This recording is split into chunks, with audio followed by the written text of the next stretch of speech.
Estimados amigos, bienvenidos a un nuevo programa de Focus en Democracia.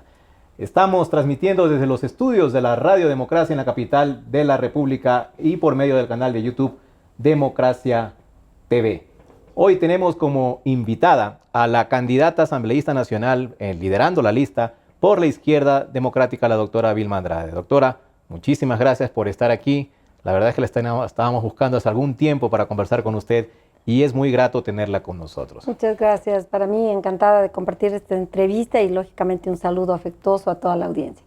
¿Cómo va la campaña, doctora? Cuénteme. Me imagino que debe estar agotada, les está faltando tiempo, los recorridos en las ciudades. El país es pequeño, pero ya cuando toca recorrerlo, realmente vemos que hay tantas zonas, tantas regiones que recorrer. Las poblaciones a veces están un poco distantes. ¿Cómo se están organizando, doctora? Bueno, primero, no soy doctora. Me van a decir que me estoy arrogando títulos. Bueno, nosotros estamos haciendo un trabajo muy organizado. Hemos tratado de llegar a todas las provincias. Tenemos una agenda muy apretada. Hemos dado prioridad a las ciudades grandes, pero sin descuidar en ciertos tramos las provincias, por ejemplo, del oriente, que muchos de los candidatos, porque es una población realmente reducida, no van. Paco Moncayo se ha dado la vuelta en auto a todas las provincias del oriente. Lo bueno fue quizá la pre-campaña, que en mi caso fue por la refundación de Izquierda Democrática, en este proceso que nos tomó 1 año y medio de reactivar el partido, que me permitió a mí estar en este acercamiento muy cercano, pues, ¿no? con las provincias, con los dirigentes y todo. Y Paco Moncayo, que estuvo dirigiendo el Acuerdo Nacional por el Cambio, también estuvo participando y creo que eso ayudó mucho. Pero ahí, por ejemplo, esta semana, Paco Moncayo ha estado fundamentalmente trabajando aquí en Pichincha, en los cantones, en las parroquias, y tiene previsto, por ejemplo, irse a Imbabura el lunes, y Imbabura y Carchi. O sea, toca dividirse el mismo día juntar dos provincias. Este domingo próximo, Vilma, se va a dar el segundo debate o conversatorio, según lo ha llamado el diario El Comercio, que organiza el encuentro, entre los 8 candidatos a la presidencia. El anterior ocurrió la semana pasada en Guayaquil. Bueno, y hubo quienes se proclamaron ganadores, hubo quienes no dijeron nada. Pero en todo caso, usted, si tuviera que reunirse, y de hecho lo va a hacer seguramente, con Paco Moncayo, que es su candidato, ¿qué le aconsejaría para el siguiente encuentro con los presidenciales? Porque hubo algunas críticas contra Moncayo, sobre todo en redes, ¿no? Usted sabe que en redes son muy activas en eso de hacer las críticas respectivas, diciendo que a Paco le faltó un poco despabilarse, un poco levantar un poco el fervor, y que lo vieron un poco apagado. A ver, primero yo quisiera señalar que el debate de Guayaquil que estuve presente no fue un debate. Ah, ¿no fue entonces? Eso no fue un debate. Fue un concurso de barras que estaba totalmente articulado de que sea así, y eso realmente desacredita el ejercicio democrático de un debate. Mire, a Paco Moncayo le dieron 10 pases que básicamente eran para su familia. Yo quise ir y tuve que conseguirme un amigo que es socio de la Cámara. ¿Por otra vía? Por otra vía. El día anterior al debate le dieron 100 pases, pero de un auditorio de más de 1.500. Cuando llegaron mis compañeros y muchos amigos que inclusive se trasladaron hasta de provincias lejanas para acompañarle a Paco Moncayo, se quedaron con el pase. ¿Y no pudieron entrar? No pudieron entrar porque dieron un pase identificado color blanco para las organizaciones políticas y no pudieron entrar. Entonces, ¿quiénes estuvieron ahí? Lógicamente las dos candidaturas básicamente de Guayaquil, Lazo y Cintia. Entonces, eso desfigura porque, mire, para una persona como la conozco, Paco Moncayo, que es una persona muy seria y que él está enfocado a la pregunta, a lo que quieren escuchar quienes están siguiendo el debate. Era primero que no se escuchaba bien, los micrófonos no funcionaron en ciertos momentos, la bulla de las barras impedía realmente... Estaba de visitante, don Paco, ahí. Sí, yo creo... De visitante totalmente. En este tema, o sea, si permitían a todos que ingresemos, nosotros teníamos una linda barra afuera. Pero se quedó afuera. Se quedó afuera. Y no decían, estuvieron muchísima gente que, como tenemos otros del acuerdo con Centro Democrático, con el prefecto Jimmy Jairala, ellos estuvieron realmente inmenso, hubo una cantidad muy grande de simpatizantes, pero que no estuvieron. Pero volviendo al tema del debate de este fin de semana, igualmente aspiramos que realmente sea la posibilidad de que los candidatos puedan presentar sus propuestas. No vemos qué corona tiene el candidato del continuismo que pueda haber dicho y públicamente, y así se conoce a través de los medios, que va al comercio porque es el medio que ha aceptado de alguna manera, la expresión precisa no es, pero a la larga son condiciones. Eso no puede ser. Quien quiere gobernar el país tiene que tener la libertad y sobre todo el respeto a los ecuatorianos de saber qué quiere hacer con el país, cuál es la situación en la que nos encontramos y cómo vamos a salir de esta situación de recesión económica, cómo va a generar empleo, cómo va a eliminar los actos de corrupción de este gobierno, cómo va a proponer realmente un futuro a los estudiantes que se ven menoscabados, el derecho de escoger su profesión, de poder escoger inclusive dónde pueden estudiar. Eso implica contestar preguntas incómodas, ¿no? Incómodas. Además ha dicho que ninguno puede hacer una relación a otro candidato. Por favor. Por favor.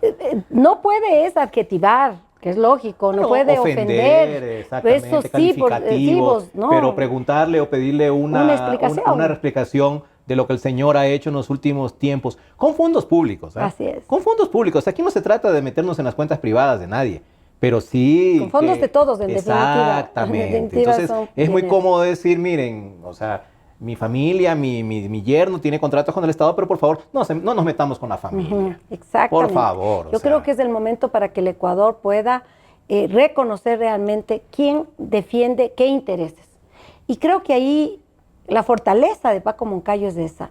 Y yo no tengo nada que aconsejarle a Paco, pero si le podría decir es eso, que él pueda, que los ecuatorianos reconozcan en él, como ya lo están haciendo, que él no defiende intereses de la banca, que no defiende intereses de transnacionales, que tiene unas manos limpias, que él le ha servido al país durante tantos años y que ha demostrado siempre su honradez, su decencia, su respeto, su ser un hombre demócrata, un estadista, y que eso ojalá pueda reflejarse para que los ecuatorianos realmente apoyen su candidatura, que además es la única que le puede ganar al continuismo, y le decimos muy seriamente, porque las otras candidaturas, desgraciadamente, o para nosotros ventajosamente, tienen unos altos niveles de rechazo, que aún llegando a la segunda vuelta, si se dice que entrarían con Lenin Moreno, les ganan, porque se han disputado tanto en las bases que llegan a un punto de no apoyarse, se han hecho ya... Los otros candidatos tienen un tope, entonces, un techo a su crecimiento. Sí, Paco Moncayo durante estos 3 años, de estos 3 meses de candidatura, ha demostrado una subida constante, persistente, que le permite realmente avisorar que él va a estar en la segunda vuelta. Nosotros lo estamos sintiendo así. ¿No han pagado ustedes encuestas? No, eso es por el problema. No pagamos encuestas, no estamos en los puestos de estelares, pero realmente lo que sí determina en todas las encuestas, y eso lo pueden comprobar todos ustedes, es que la candidatura de Paco Moncayo en apenas 3 meses tiene una subida constante. No ha perdido nunca puntos ni se ha estancado. Hay otras candidaturas que sí están estancadas y otras que realmente han estado bajando. Bueno, estamos ya a 18 días de las elecciones. Realmente es un tiempo cortísimo, Vilma.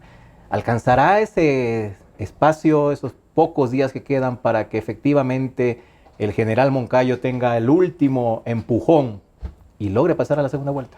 A ver, yo vengo acompañándole a Paco en todos sus recorridos y puedo sentir que más o menos en estas 2 últimas semanas y sobre todo después de estos actos de corrupción que se han hecho públicos, la gente ve en Paco Moncayo quien no defiende intereses y que es un hombre honesto. Y lo dicen. Por favor, usted es el único. Y es el único, sí, porque yo creo que desgraciadamente estos actos que develan una empresa corrupta, ¿no es cierto? Como es Odebrecht, que con estas prácticas ha logrado corromper al continente. Y vemos cómo nosotros sí sacamos como una referencia histórica relevante, que por ejemplo esta empresa, que ha contratado con todos los gobiernos en estos últimos 40 años de democracia, con todos los gobiernos que han concluido su periodo, menos uno, que es el gobierno de Izquierda Democrática de Rodrigo Borja. Ahí no contrató. No contrató. Entonces usted se da cuenta que esas empresas corruptas, cuando hay un gobierno serio, cuando hay un gobierno honesto, no pueden penetrar. Bueno, tampoco en el gobierno de Lucio Gutiérrez, él también Bueno, es que no terminó, pues, por favor, son mesecitos. Yo creo que ahí no hay cómo comparar. O sea, ni ese ni el de Bucaram, porque no terminaron su periodo. La presidencia de Izquierda Democrática concluyó su periodo y definitivamente una demostración de que lo que el Ecuador conoce, que la ética siempre estuvo unida a la política para Izquierda Democrática. Y nosotros le reivindicamos. Y por eso nosotros vamos con propuestas concretas, definitivamente, para erradicar la corrupción y para liberar y para no seguir cayendo en la impunidad, que es el peor daño que le hace la corrupción. Totalmente de acuerdo. Le damos la bienvenida a Paola Vintimilla. Paola, ¿cómo está? ¿Cómo está? Buenas tardes. Mucho gusto, Paola. Paola, como sabemos, ya es candidata también a asambleísta nacional por el Partido Social Cristiano. Le había preguntado a Vilma Andrade, Paola, la primera pregunta que le hice fue si le aconsejaría algo a Paco Moncayo para el debate que viene este domingo acá en Quito, en las instalaciones del Grupo El Comercio. ¿Usted le aconsejaría algo a doña Cynthia Viteri, que es su candidata? Que se mantenga como está, como esa mujer decidida, esa mujer emprendedora, esa mujer de carácter, que es lo que el pueblo quiere. Las encuestas nos demuestran que después del debate que hubo en la Cámara de Comercio de Guayaquil, tal vez a los empresarios y a la clase media alta no le gustó, sin embargo al pueblo le encantó. Que le salte al cuello a Guillermo Lazo. No a Guillermo Lazo necesariamente. A todos los corruptos que hay en este país y a la gente que no es coherente con lo que dice. Hay que ser coherente en lo que uno hace y en lo que uno dice. Si una empresa gana $20 millones de un año y a pesar de eso, de esa gran ganancia, despide a casi el 10% de su personal, pues no creo que no tenga los votos ni siquiera de los mismos empleados. Es decir, que el domingo volveremos a escuchar que Guillermo Lazo votó gente del banco. Paola es Paola. Si usted me pregunta qué consejo, ninguno. Yo creo que está perfecto como se está manejando. El carácter de Cynthia ha salido a la luz. Estamos en contra de la corrupción, estamos en contra de las mentiras. Por hacer campaña no se puede decir cualquier cosa. Y la única respuesta de algunos candidatos es la misma de siempre, ¿no? Cualquier cosa, ¿a qué se refiere? No se puede ofrecer cosas sin decir cómo se las va a hacer. Lo del 1.000.000 de empleos.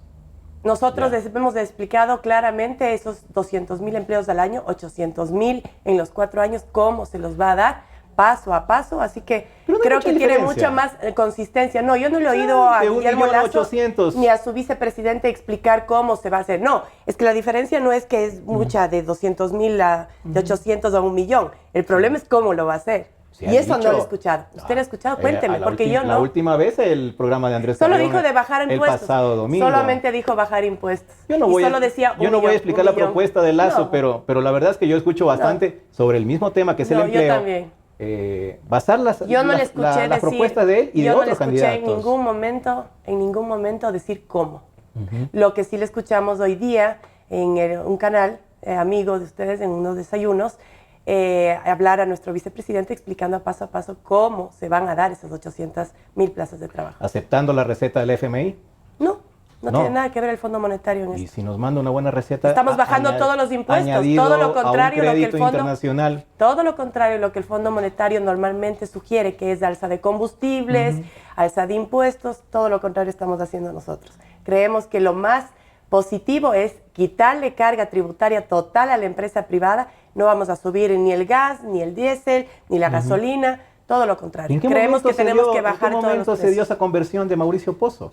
En el gobierno de Lucio hizo todo lo contrario. Firmó la carta del FMI. La situación es diferente a lo que tenemos. La situación no se puede comparar lo que teníamos en la época de Lucio Gutiérrez con la situación actual.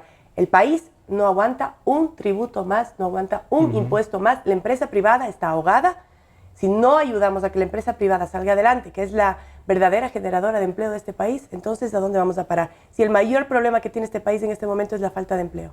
¿Usted firmaría como asambleísta una hoja notariada ante un notario, comprometiéndose a no firmar de su parte, no dar un voto a cualquier incremento de impuestos? Sí. Sí, porque no lo vamos a hacer. No lo vamos a topar durante 4 años. Solamente va a haber una reforma tributaria que es quitar impuestos. Vilma, hablemos de impuestos. Hablemos de la carga tributaria, hablemos de los subsidios. No quiero decir eliminación porque en realidad ningún candidato se ha referido a eliminación de subsidios. Pero ¿cómo se va a manejar la economía del país, que todos sabemos cómo está, con una deuda externa casi de 40.000 millones de dólares, prácticamente rozando el 40% que establece como límite la ley. Y a su vez con disminución de ingresos. Y hablo de los ingresos petroleros, hablo de baja de impuestos tributarios, cada vez menos ingresos, exportaciones, las exportaciones tampoco están bien. Entonces, ¿de dónde? Quiero saber la propuesta de la izquierda democrática, que yo no la he escuchado tan firmemente decir, nosotros no vamos a subir jamás un impuesto. ¿Cuál es la propuesta en ese sentido? A ver, primero yo quisiera hacer notar aquí que lo que menos le podemos jugar a la gente en este momento de desazón que se encuentran, de frustración, es engañarle con promesas que son demagógicas y que son populistas. Ya tuvimos una propuesta de pan, techo y empleo. Ustedes saben lo que ocurrió. Acuérdense ustedes que se le hizo inscribir a la gente por 300.000 viviendas y la gente se inscribía antes de las elecciones para votar por el candidato León Febres Cordero. ¿Y qué tuvimos luego? No se construyeron ni 70.000 viviendas. Entonces, yo creo que esta campaña tiene que ser vista con la necesidad de enfrentar realmente el momento difícil de la recesión que se encuentra, y Paco Moncayo en eso es absolutamente serio, coherente. ¿Qué es lo que se ha dicho? Eliminar, sí, el impuesto de anticipo, los anticipos al impuesto a la renta. Eliminar las salvaguardias porque no están dando resultado, han logrado más bien detener la economía y sobre todo en los pequeños empresarios, en los artesanos que tienen que requerir materia que exportan. Importada, perdón. Y ha dicho eliminar, yo creo que hasta ahí hemos llegado con el tema de eliminación de los impuestos, pero ¿a qué ha dicho? Vamos a una ley que sea de un pacto fiscal, de responsabilidad fiscal, es decir, que ningún organismo del Estado gaste más de lo que se requiere, y para eso hay prioridad. En austeridad, tenemos que saber que los organismos del Estado tienen que ir a una austeridad. No se puede seguir manejando a esos niveles de gasto público que realmente van sobrecargando. Tenemos 3.000 millones de déficit cada año. Y eso está en pagos, en muchos de esos en pagos de sueldos y salarios. Por lo tanto, también responsablemente lo que sí ha dicho Paco Moncayo es en este momento para generar en épocas de recesión que sabemos que es cíclica y que este gobierno hizo a la inversa de lo que debía haberse hecho cuando hay una época de bonanza, es más bien apuntalar y apoyar al sector productivo para que en época de recesión sea el Estado como tal, el gobierno como tal, el que apoye a que precisamente haya un reflotamiento de la economía. 3 aspectos que Paco Moncayo ha dicho para mejorar la productividad, el uso intensivo de mano de obra y de esa manera también dinamizar la economía. Mano de obra en obra pública. En obra pública. En obra pública. Y eso preocupó un poco porque se pensó o se está entendiendo que se va a inflar más todavía el gasto público. No, al contrario. Porque miren, lo que ha dicho Paco Moncayo y es muy claro. El tema, y todos lo están diciendo, ¿no es cierto? Ahora hasta el candidato al continuismo, volverle la mirada al agro. Nosotros tenemos concebidos de nuestro plan de gobierno que ha sido trabajado en más de un año por un equipo técnico excelente. El primero es volverle al Ecuador una potencia agroalimentaria. Y para eso nosotros tenemos que apoyar, esta es la eliminación de impuestos que no recordaba, eliminar los impuestos a la maquinaria agrícola, a los insumos agrícolas, hay que darle a valor agregado, productividad, semillas mejoradas, un acompañamiento realmente, apertura de mercados para el sector agrícola. Seguimos con los problemas de comercialización deficientes que se lleva la ganancia más el intermediario que el propio agricultor. La segunda medida es volverle al Ecuador el mejor destino turístico del mundo. Eso ya lo hicimos en Quito. En el año 2000 recibió Paco un municipio quebrado porque fue posterior al feriado bancario y a la dolarización, con realmente problemas graves económicos en el municipio. Y recordemos, en los 8 años de gestión como alcalde, a los 5 años de gestión, después de haber rehabilitado el centro histórico y haber devuelto esta maravilla, ese patrimonio histórico, yo fundé la Corporación de Turismo y logramos que el turismo, que Quito esté entre las 7 ciudades mejores destinos para el turismo en el mundo. Y gracias a este gobierno que ahora Quito es la capital más segura de América, según dicen, ¿no? Y ahora vamos a hablar del tema de seguridad. Me imagino que por eso vienen tantos turistas ahora, mire, se sienten seguros. Todavía hay que incrementar más. Yo creo que ha habido una buena promoción. Nosotros sí somos de los que consideramos que hay que mirarle con objetividad. Que, por ejemplo, en el tema promoción ha sido importante.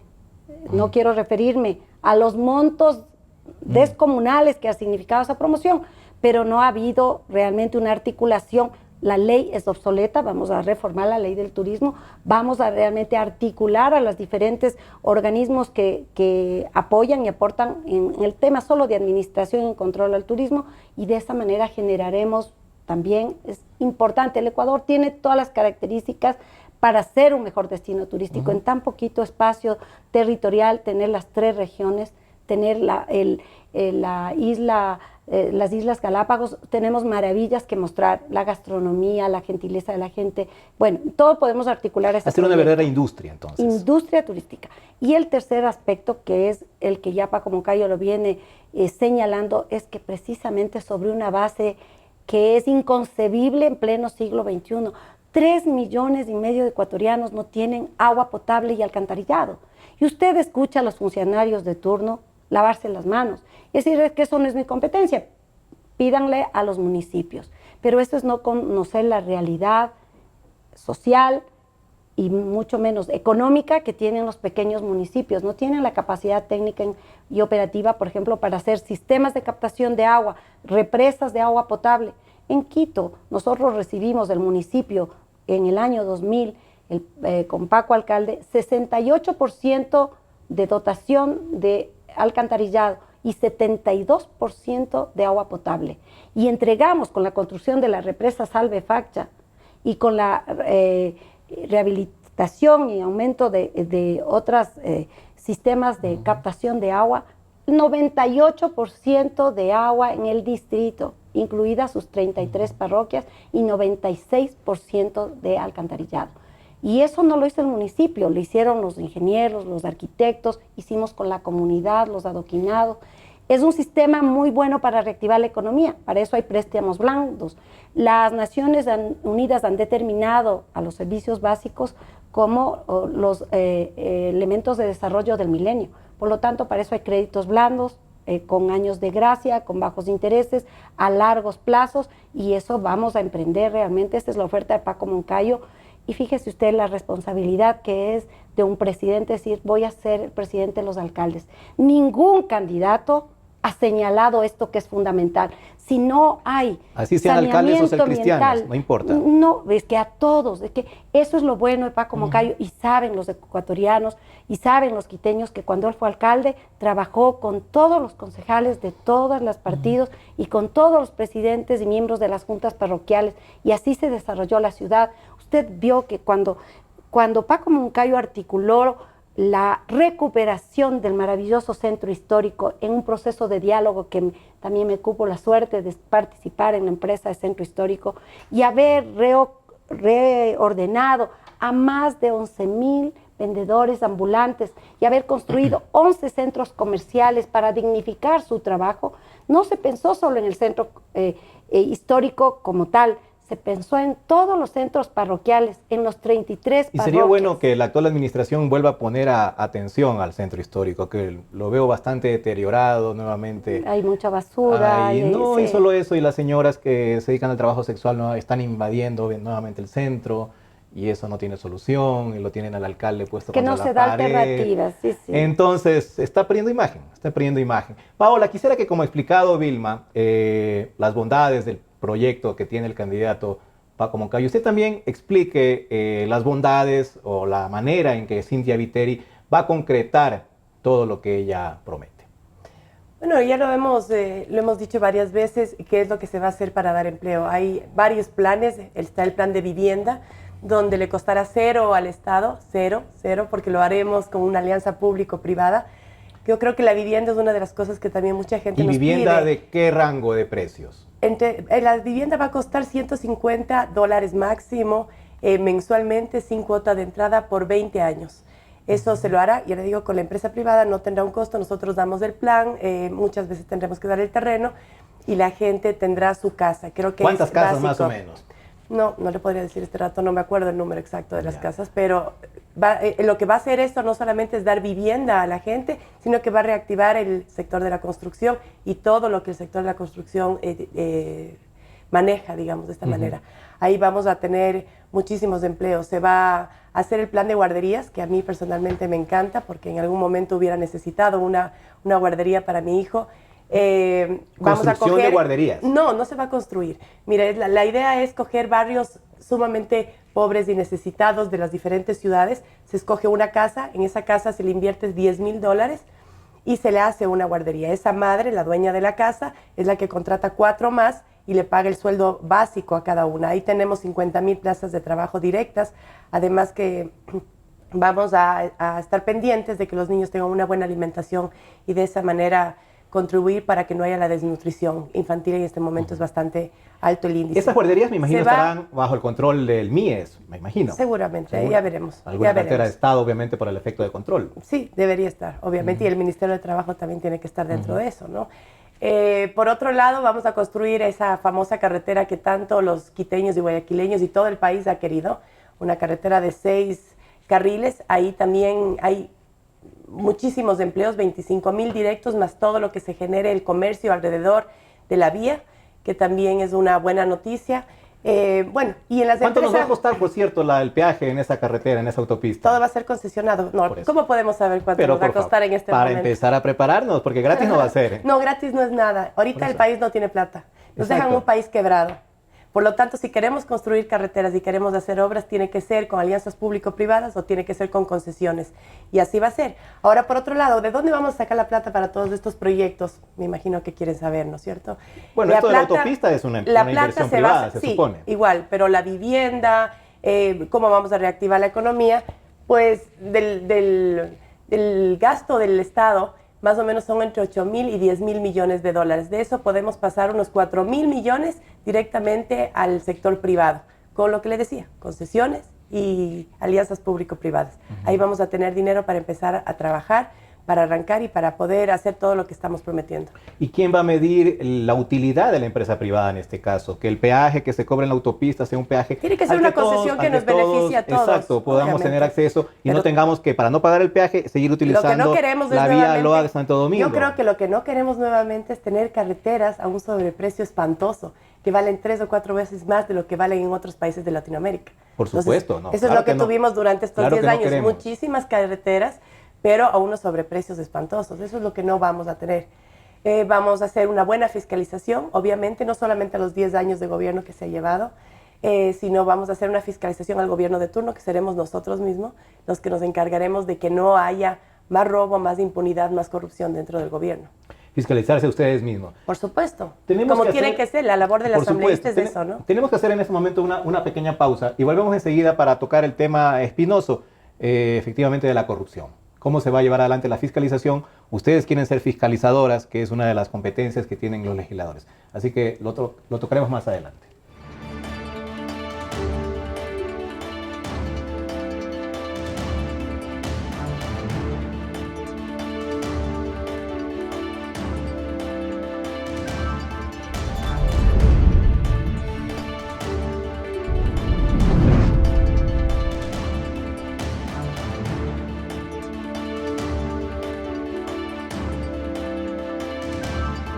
Estamos conversando con 2 candidatas a asambleístas nacionales por diferente partido, Paula Ventimella del Partido Social Cristiano y Vilma Andrade de la Izquierda Democrática. Les decía que en este bloque quiero tocar el asunto de la fiscalización de la corrupción que se ha detectado en este gobierno. Son 10 años en realidad de correísmo. No sé si tocar corrupción antes del correísmo también, que es lo que quiere el correísmo para alargar las cosas, y lo que va a venir en adelante, Vilma. La Asamblea Nacional, la futura, la que se instala en mayo, tiene una gran responsabilidad en ese sentido porque han sido 10 años, desgraciadamente, de que no ha habido asamblea fiscalizadora. Así que tienen bastante trabajo que hacer, trabajo acumulado. ¿Cómo lo van a encarar? ¿Cuál es el plan ahí? Bueno, definitivamente es una deuda que deja esta asamblea y hay que recobrar esa acción fiscalizadora, porque muchos de los actos de corrupción que se han detectado precisamente también son responsabilidad de la asamblea. el no haber podido tomar las medidas determinantes en su momento. ¿Por qué no le ubican a Carlos Pareja si estuvo sentado en la asamblea? Y no se dieron cuenta cuando descifraban su nombre, Capaya, no sabían quién era. O sea, por favor, quisieron darse cuenta. Una ingenuidad que le ha llevado realmente a que ese organismo fundamental para la democracia, como es la Asamblea Nacional, pierda credibilidad. Hay que recuperar esa acción. Nosotros vamos con 2 temas concretos que creemos que abona a nuestra lucha, porque nosotros tenemos esta referencia de izquierda democrática, vamos a ser inclaudicables contra la corrupción, con este y los otros gobiernos si fuera el caso, porque aquí no es que tenemos que decir solo es lo que hay, lo que si son gobiernos seccionales igualmente. Yo creo que hay que tener la calidad que la tenemos, moral, ética, como para enfrentar este tema. Decimos le hemos llamado gobierno de honestos, es decir, que aquel funcionario corrupto no pueda volver a ser funcionario de ningún gobierno. Por ahora hay la inhabilidad política, no puede ser candidato. Para nosotros eso no es suficiente. Un Carlos Pareja Iannuzzelli, que si así lo determina la ley, no pueda volver a robarle a los ecuatorianos. No es que le roba a Petroecuador, no es que le roba al fisco, le roba a nuestras familias, al futuro de nuestros hijos. Entonces, ese dinero lo vamos a tratar de fortalecer, digamos, estos valores con esta propuesta. Porque miren, ¿qué es lo que está pasando? ¿Cómo muta? Por la impunidad. Charlie Pareja, familiar de Carlos Pareja, funcionario social cristiano, ahora se conoce que es gran cabeza no solamente de una red de corrupción, sino de lavado de activos y de un millón de cosas espantosas. Por esa impunidad, mire cómo se traslapan, ¿no es cierto? Estuvieron los socialcristianos y ahora en Alianza País. Entonces, para nosotros, esa norma va a ser clara. Y la segunda que estamos proponiendo y la llamamos informante cívico. Creemos que los peces chicos son los que están cayendo. Y están cayendo precisamente esos que guardan en los techos y vemos cómo los verdes caen de los techos y cómo guardan los verdes. Me refiero a los billetes, ¿no? Los billetes guardan en fundas de basura. Entonces nosotros creemos que hay la necesidad con esta norma de permitir que un ciudadano colabore con la justicia, pueda realizar una delación, no ser inimputable en el proceso, no ser inclusive parte del proceso, mantenerse su reserva y que él nos puede indicar a quién, en dónde y a nombre de qué personas, si fueron testaferros, se entregó los dineros frutos de la corrupción y eso lo podamos recuperar para realizar un fideicomiso en apoyo al emprendimiento familiar, que es el más alto en el Ecuador. Para que existan ciudadanos comprometidos en denunciar la corrupción, Vilma, hace falta, primero, un fiscal y segundo, una corte o una justicia totalmente independiente. Usted ha dicho un tema fundamental y por ahí debía haber empezado. Paco Moncayo ha dicho, el primer decreto que va a realizar cuando llegue a la presidencia es llamar a una consulta popular para eliminar el Consejo de Participación Ciudadana y algunos elementos nocivos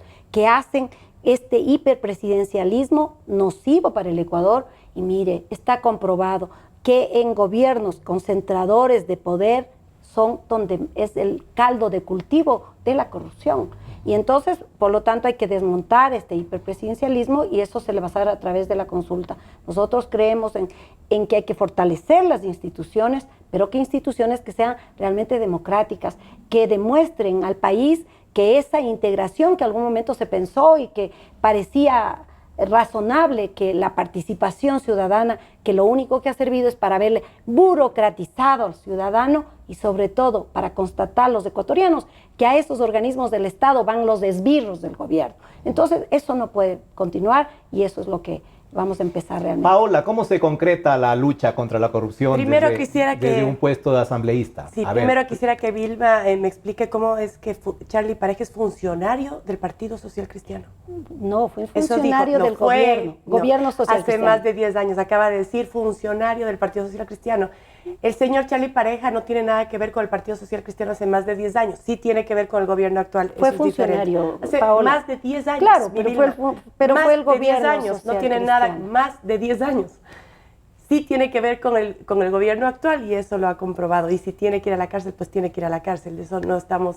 Y entonces, totalmente de acuerdo. ¿Qué vamos a hacer nosotros? A ejecutar la nosotros tarea. Vamos a comenzar, obviamente, eliminando el Consejo de Participación Ciudadana. Por También, ahí parte todo, guía, por supuesto. Consulta popular o 2/3 de la ahí Asamblea. Coinciden. Ajá. Si es que los 2/3 estamos conscientes de que este organismo tiene que desaparecer, a buena hora. Si no, tendremos que ir a consulta popular y hacerlo. Desapareciendo eso, se tendrá que nombrar un nuevo departamento, el de justicia, un nuevo fiscal. Obviamente el fiscal que tenemos ahora lo único que hace es burlarse de nosotros en las cámaras. Ahora dice que está en Washington. Vamos a ver qué trae. Dudo mucho que traiga algo porque complicado. Esperemos que el Departamento de Justicia saque los nombres, esa lista de funcionarios públicos del año 2006 al 2017. Del 2006 al 2017. O sea, coincide con el año 2007 al 2016, los 10 años de este gobierno.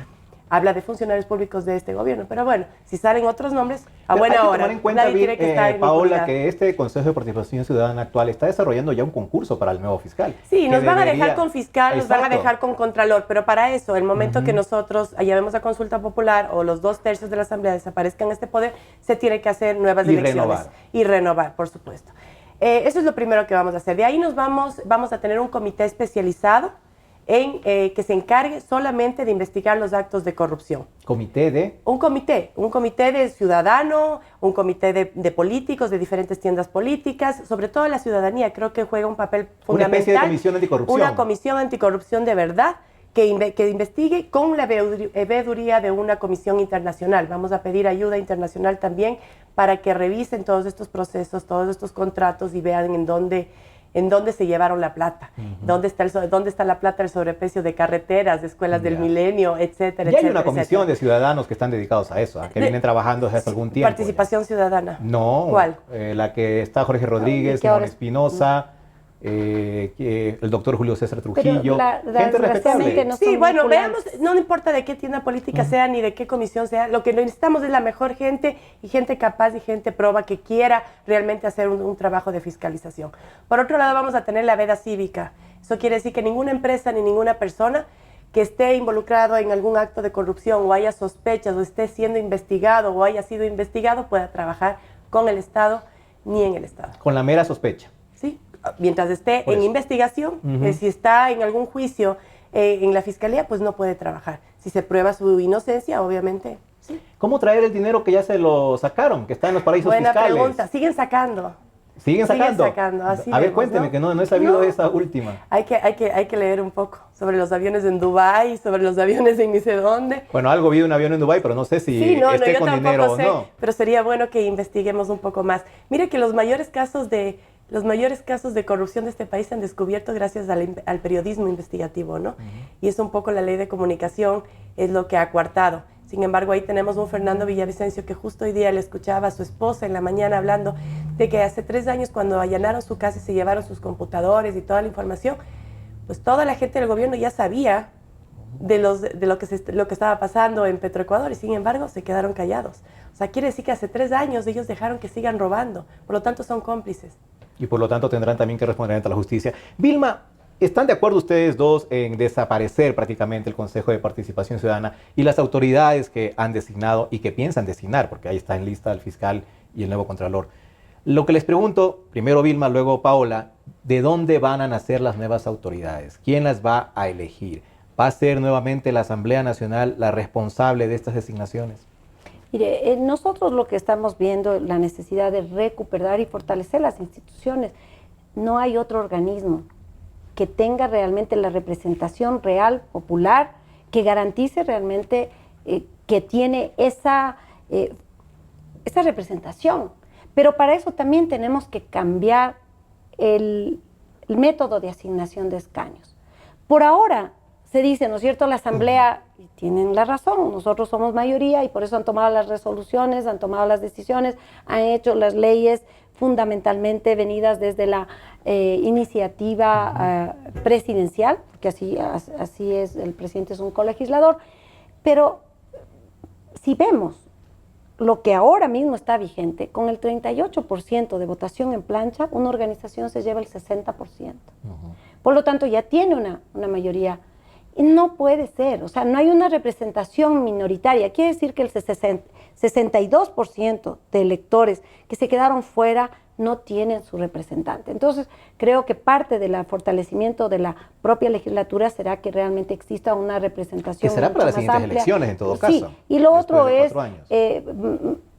Paco Moncayo ha dicho, va a pedir que la propia Asamblea Nacional forme una comisión del más alto nivel constitucional para que pueda establecer las normas, porque mire, desmontar este sistema hiperpresidencialista no va a ser fácil. Hay que decirle al Ecuador, no va a ser fácil, hay que trabajar realmente como con alta cirugía, con la consulta popular, pero luego con una comisión especializada que pueda ir ajustando las normas y cambiando. Nosotros hemos determinado y aspiramos que realmente tengamos una amplia participación y acuerdos con todos los asambleístas que para poder modificar 36 leyes, 36 normas jurídicas que permiten desmontar el hiperpresidencialismo sin necesidad de ir a una Asamblea Nacional Constituyente. Y ahí pues saldrán los sistemas de captación, porque hay que esperar también la conformación de la Asamblea para saber si es que todas estas propuestas pueden ser viables. Dependerá entonces la integración de la Asamblea de cuántas fuerzas políticas. Pero sigue siendo una primera opción la Asamblea Nacional como fuente de designación de estas autoridades. Yo creería que sí. Yo me atrevería a señalar que hay que buscar, mire, como se hacía antes, no solamente la Asamblea, sino que vengan ternas de diferentes organismos del Estado que puedan alimentar y también de los gremios, que son fundamentales también en la vida institucional de un país. Entonces hay que buscarle el mecanismo adecuado que garantice realmente una real representación de lo que es el país y que no sea solamente una fuerza política, que ya vemos los resultados que estamos teniendo. No hay una justicia, sin una justicia independiente realmente no hay democracia, y peor aún, si no hay una contraloría, una fiscalía que también esté liberada de esa apego a doctrinas políticas o a un gobierno de turno.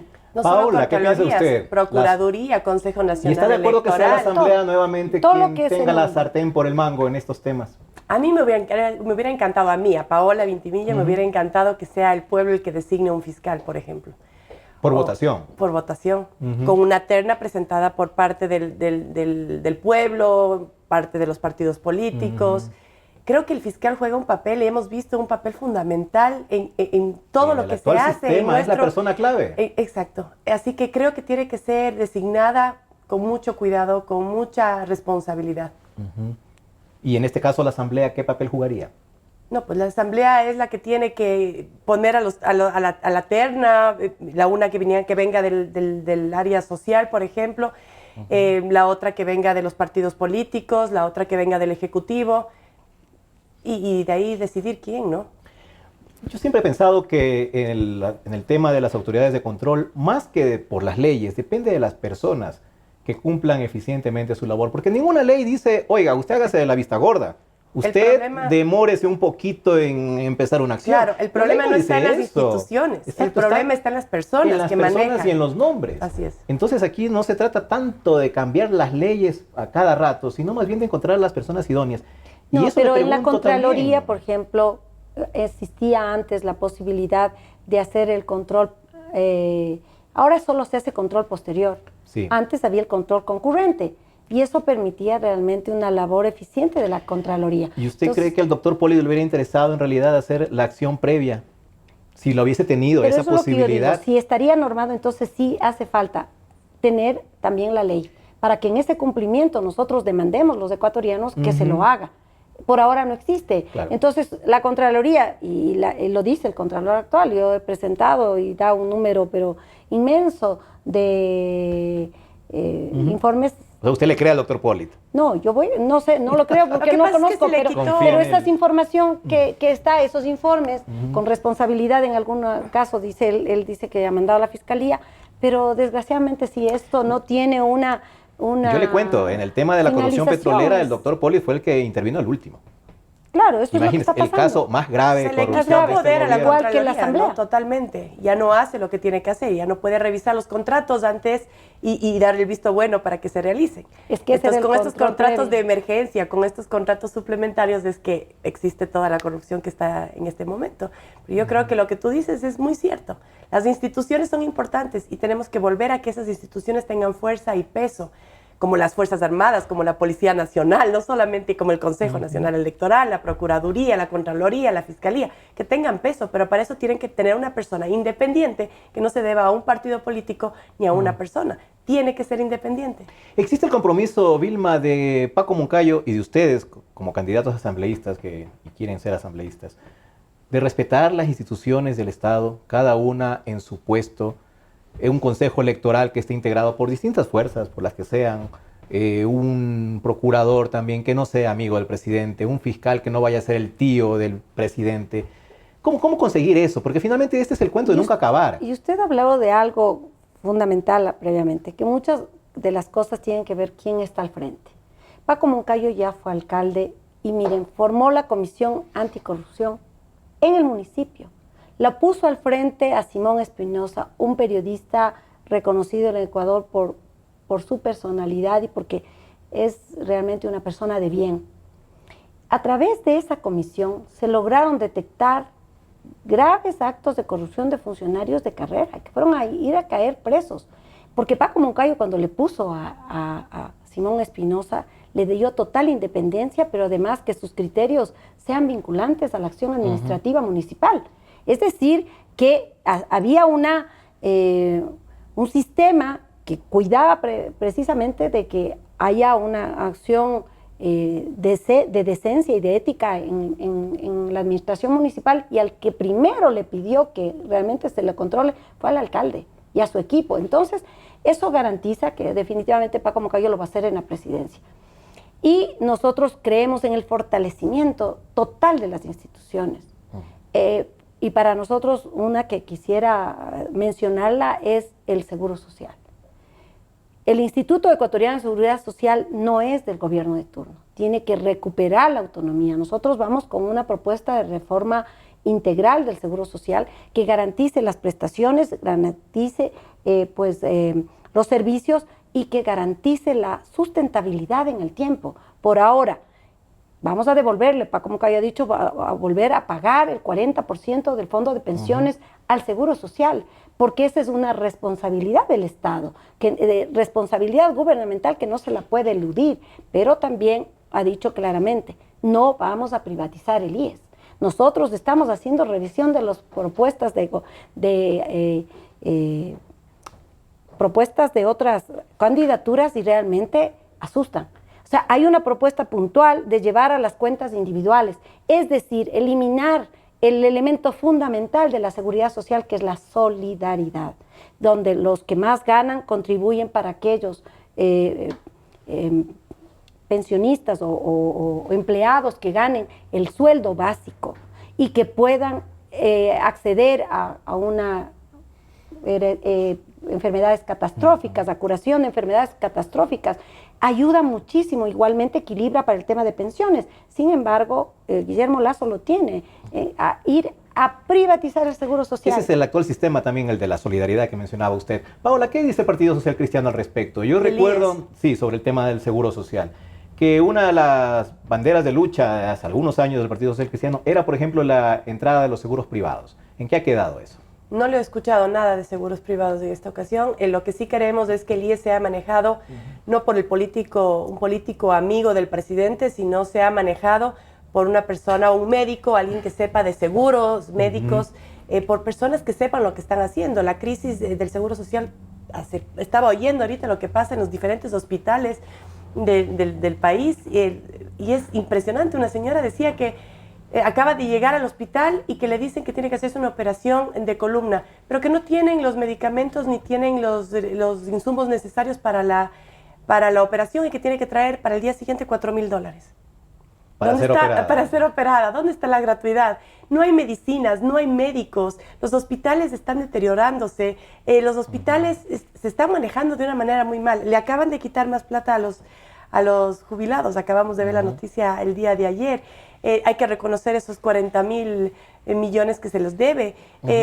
Realmente está en crisis la economía, está en crisis el área social, hablando de la educación, hablando del sistema de salud, está en crisis la política, está en crisis todo en nuestro país en este momento. Necesitamos realmente personas que sepan lo que están haciendo y cómo hacerlos para salir adelante. Estamos en una situación bastante grave. Así es que yo confío en Cintia y en Mauricio, creo que son el binomio perfecto, el binomio a pro, digamos, para sacar a este país adelante, en todas estas áreas. Bueno, yo, como bandera de lucha, sabe que tengo la educación, ¿no?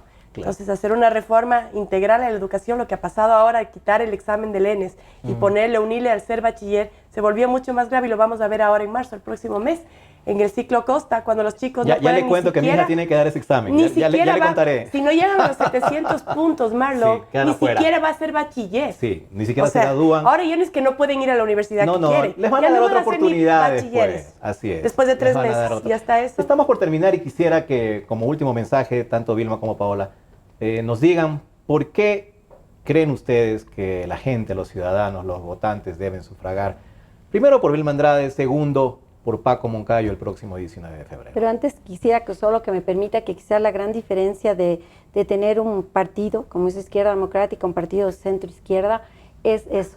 Nosotros no vamos a la privatización de los sectores estratégicos, ni tampoco vamos a la privatización del Seguro Social. Yo quiero comentarle a Paulina que el Partido Social Cristiano, a Paola, en el año 2011 plantearon un recurso inclusive de protección para privatizar el Seguro Social. Nosotros creemos que esa institución es de los afiliados, es de los jubilados, es de los pensionistas y la vamos a fortalecer y lucharemos incansablemente para que así se mantenga. Luego, ¿por qué votar por Vilma Andrade, por las listas 12? Nosotros creemos que tenemos una experiencia de trabajo, una experiencia de servicio al país. Yo creé los centros de desarrollo comunitario en Quito, creé la Corporación Metropolitana de Turismo, creé las urbanizaciones de interés social progresiva, entre varios trabajos que hice para mi ciudad, y creo que tengo pues la experiencia como para ahora servir al país a través de la Asamblea Nacional. Y por Paco Moncayo, por 3 consideraciones puntuales: su capacidad, por su experiencia de administración pública exitosa como alcalde de Quito, y por su honestidad, porque además es el único que en segunda vuelta le puede ganar al continuismo, porque no tiene rechazo, porque realmente los ecuatorianos ven él que es el único honesto, que tiene las manos limpias de haber servido al Ecuador. Me refiero a que haya estado en cargos públicos como funcionario de Estado, como fue como alcalde, y haber tenido las manos limpias. Un héroe nacional que tiene esos valores de servicio, de patriotismo, que nosotros aquilatamos mucho y que aspiramos que los ecuatorianos así lo están sintiendo, y que estamos seguros que estará en la segunda vuelta para ganarle al continuismo y cambiar este país. Paola, ¿por qué votar por usted o por qué votar por Cintia Viteri? Bueno, por mí, porque soy una política nueva con muchas ganas de trabajar, porque estoy preparada, porque he estudiado para esto, porque llevo 25 años haciendo servicio social en la ciudad de Quito. Tengo muchas ganas de verdad, y me estoy preparando y me seguiré preparando durante los siguientes 4 años. ¿Usted quiere romper con la política tradicional? Totalmente. Soy una política nueva y no quiero que me dañen la cabeza con los políticos antiguos y lo que han hecho y lo que dejaron de hacer. No me interesa. Yo voy a hacer una política diferente, donde la ciudadanía va a jugar un papel fundamental en mi trabajo. Mi despacho siempre va a estar abierto, siempre voy a estar visitando las diferentes provincias del país, y ya lo verán cuando llegue a la Asamblea, si Dios quiere y si los ciudadanos quieren. El decir que son los únicos, que decía Vilma hace un rato, perdón, pero que son los únicos ciudadanos limpios, yo no sé qué pueden decir en contra de Cintia Viteri, una mujer que ha trabajado tantos años en la política y no tienen nada que decirle. Ha sido una de las principales opositoras desde la Asamblea Nacional a lo que ha sido este gobierno corrupto, y no han podido callarla. ¿Saben por qué? Porque no tienen nada que decir contra ella. No han encontrado nada contra Cintia Viteri. Mauricio Pozo, un hombre brillante. Cintia Viteri, una mujer sensible, una mujer que viene de clase media, una mujer trabajadora, una mujer de una madre de izquierda que así se fue formando durante toda su vida. Entonces tiene esa mezcla entre la izquierda y la derecha que a mí personalmente me fascina, porque tiene una sensibilidad única entre todos los candidatos. Y Mauricio Pozo, pues el mejor economista de este país. Y lo que necesita el país en este momento es un gran economista con ideas claras, con propuestas concretas para sacar al país adelante. Por eso hay que votar por ese binomio. Toditito a las 6. Bueno, muchas gracias a nuestras distinguidas invitadas del día de hoy. Gracias Vilma Andrade. Y gracias Paola Ventimilla. Siempre es un agrado conversar con candidatas que tienen que aportar bastante con sus ideas. Y gracias a ustedes por su atención. Nos estaremos viendo la próxima semana en un nuevo programa. Hasta entonces.